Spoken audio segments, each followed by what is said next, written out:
My name is Sam Vaknin. I'm the author of Malignant Self-Love, Narcissism Revisited. Contrary to common opinion, there has been a marked decline in domestic violence in the last decade. Moreover, rates of domestic violence and intimate partner abuse in various societies and cultures vary widely. It is therefore safe to conclude that abusive conduct is not inevitable, and it is only loosely connected to the prevalence of mental illness, which is stable across ethnic, social, cultural, national, and economic barriers. There is no denying that the mental problems of some offenders do play a part in battering and domestic violence. But this part is smaller than we intuit. Cultural, social, and even historical factors are the decisive determinants of spousal abuse and domestic violence.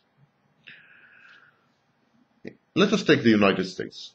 The National Crime Victimization Survey, the NCVS, reported 691,710 non-fatal violent victimizations committed by current or former spouses, boyfriends, or girlfriends of the victims during, for instance, the year 2001. About 85% of intimate partner violence incidents involved women, usually as victims. The offender, in 1/5 of the totality of crimes committed against women, was an intimate partner, compared to only 3% of the crimes committed against men. Still, this type of offenses against women declined by half, a staggering half, between 1993, when there were 1.1 million non-fatal cases, and 2001, when there were less than 600,000 non-fatal cases, from 9.8 to 5 per 1,000 women. Intimate partner violence against men also declined from 163,000 cases in 1993 to about 103,000 cases in 2001, or from 1.6 to 0.9 per 1,000 males. Overall, the incidence of such crimes dropped from 5.8 to 3 per 1,000. Even so, the price in lost lives was and remains high. In the year 2000, 1,247 women and 440 men were murdered by an intimate partner in the United States, compared to 1,357 men and 1,600 women in the year 1976, and around 1,300 women in 1993. This reveals an interesting and worrying trend.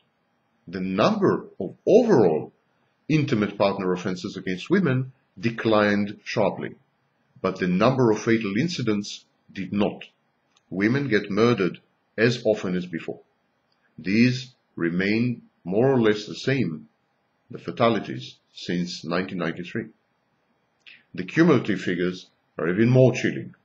1 in 4 to 1 in 3 women have been assaulted or raped at a given point in their lifetime. This is based on the Commonwealth Fund Survey of 1998. The Mental Health Journal says, the precise incidence of domestic violence in America is difficult to determine for several reasons. It often goes unreported, even on surveys. There is no nationwide organization that gathers information from local police departments about the number of unsubstantiated reports and calls, and there is disagreement about what should be included in the definition of domestic violence.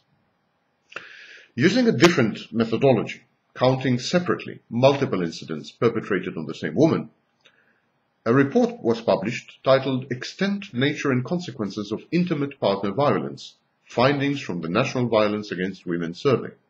The report was compiled by Patricia Chadden and Nancy Thurins for the National Institute of Justice and the Centers for Disease Control.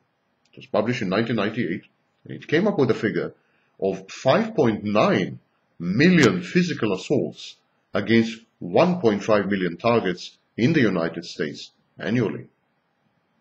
According to the Washington State Domestic Violence Fatality Review Project and Neil Websdale, in his report titled Understanding Domestic Homicide, published by Northeastern University Press in 1999, according to these two sources, women in the process of separation or divorce were the targets of half of all intimate partner violent crimes.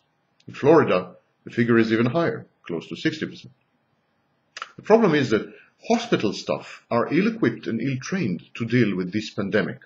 Only 4% of hospital emergency room admissions of women in the United States were put down to domestic violence. The true figure, according to the FBI, is closer to 50%.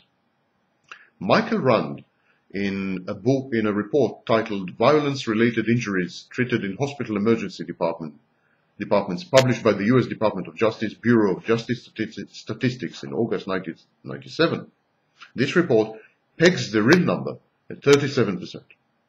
So 37% of all women admitted into emergency rooms in hospitals across the country are actually the victims of domestic violence, while only 4% are reported as such. Spouses and ex-husbands were responsible for 1 in 3 women murdered in the United States. 2 million spouses, mostly women, are threatened with a deadly weapon annually, according to the U.S. Department of Justice. Only half of all American homes are affected by domestic violence at least once a year, but this is an extremely high figure. And the violence spills over.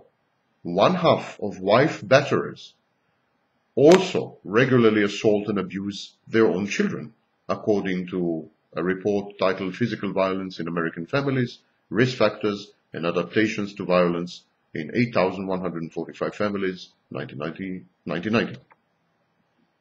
Similar results were revealed in a U.S. Advisory Board on Child Abuse and Neglect report titled A Nation's Shame, Fatal Child Abuse and Neglect in the United States, which was published in 1995.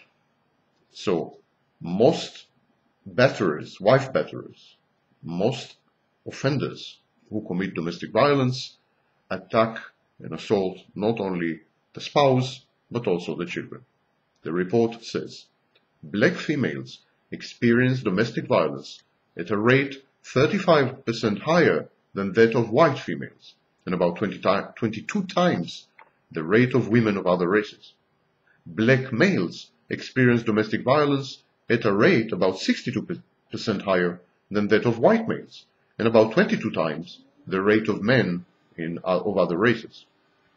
This is based on a report titled Intimate Partner Violence, U.S. Department of Justice, Office of Justice Programs, Bureau of Justice Statistics.